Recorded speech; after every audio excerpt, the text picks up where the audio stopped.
আমি রান্না করব লাউয়ের ডগা দিয়ে মটর ডাল।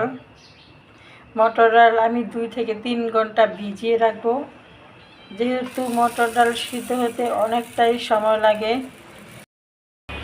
মটর ডাল আমি 2 ঘন্টা ভিজিয়ে রেখেছিলাম, ভালো করে ধুয়ে পরিষ্কার করে নিয়েছি। পরিমাণ মতো জল দিয়ে চুলায় বসিয়ে দিলাম। ডালের ফেনা পরিষ্কার করে দিব। আমি 5টা কাঁচামরিচ দিয়ে দিলাম। যার যেরকম খেতে পছন্দ করেন স্বাদ মতো দিবেন। পরিমাণ মতো লবণ দিচ্ছি। ঢাকা দিয়ে 1 ঘন্টা সিদ্ধ করে নিব। ডাল সিদ্ধ হয়ে গেছে, ঘুটনি দিয়ে ঘুটে দেব।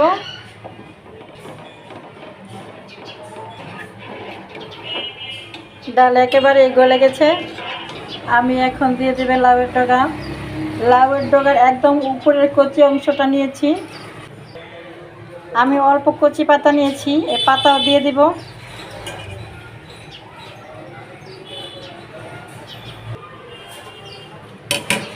পরিমাণ মতো হলুদের গুঁড়া দিয়ে দিব। কিছুক্ষণ ডেকে সিদ্ধ করে নিব।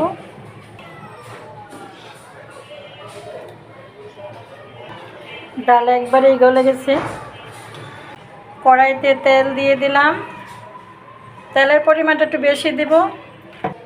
ফোড়নে দিব শুকনা মরিচ, 5 ফোড়ন, রসুন থেতো করে নিয়েছি।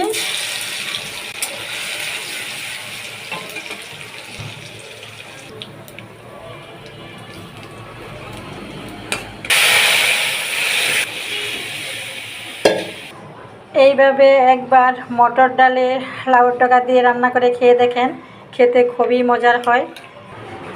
একবার খেলে বারবার রান্না করে খেতে চাইবেন, খুবই মজার হয়।